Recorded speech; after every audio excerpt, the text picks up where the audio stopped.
गाजियाबाद के खोड़ा इलाके के वसुंधरा बिजली घर के पास स्वाट टीम और अपराध शाखा ने एक इनकाउंटर किया। ये इनकाउंटर गुलफाम नाम के व्यक्ति का हुआ। गुलफाम के ऊपर आरोप है कि उसने एक्स मुस्लिम यूट्यूबर सलीम वास्तिक के ऊपर धारदार चाकुओं से हमला किया था।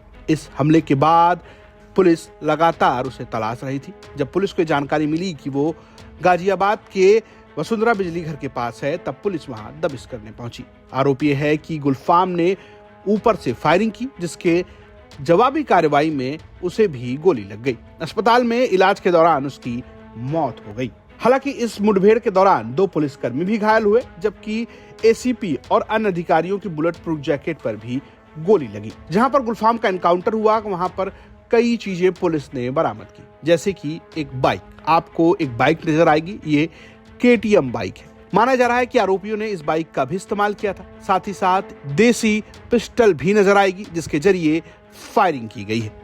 कमिश्नरेट गाजियाबाद में जैसा कि आपको विदित है कि पूर्व में सलीम वास्तिक पे हमला हुआ, जिसमें 2 मुख्य आरोपी थे, जिशान और गुलफाम। इसमें से जिशान पूर्व में ही पुलिस मुठभेड़ में मारा गया था। ये दोनों ही आरोपी 1 लाख रुपए के इनामी थे। आज जो दूसरा आरोपी था, उसके संदर्भ में पुलिस को सूचना प्राप्त हुई थी कि खोड़ा क्षेत्र में आने वाला है। इसी संदर्भ में हमारी क्राइम ब्रांच की टीम और स्वाट टीम यहाँ पर पहले से मुस्तैद थी, और जैसे ही सूचना मिली कि वो आ रहा है, तो क्राइम ब्रांच की टीम के द्वारा उसका पीछा किया गया, जहां पर वो बाइक से भागने का प्रयास किया और गिर गया, और उसने पुलिस टीम पर फायरिंग की। पुलिस टीम ने आत्मरक्षार्थ उस पर फायरिंग की, जिसमें वो घायल हुआ। पुलिस ने तत्काल उसको मौके से उठा करके हॉस्पिटल भिजवाया, जहां पर हॉस्पिटल में वो मृत घोषित किया गया है। और इस तरीके से ये पूरा घटनाक्रम आज ये प्रस्तुत हुआ है। सर, क्या उम्र रही इसकी और क्या घटनाक्रम रहा? घटनाक्रम जैसा मैंने पहले बताया, ये उन पर जो सलीम वास्तिक पे हमला हुआ था, उसमें ये हमारा वांछित आरोपी था, जिसके ऊपर शासन की तरफ से 1 लाख रुपए का पुरस्कार भी घोषित था, और उसकी तलाश के लिए हम लोग लगातार निरंतर दबिश दे रहे थे। आज जो सूचना प्राप्त हुई थी, उस सूचना के क्रम में हम लोगों के द्वारा यहाँ पे कार्रवाई की गई थी। इसमें कुछ और लोगों का अपराधी भी इसमें इन्वॉल्व है?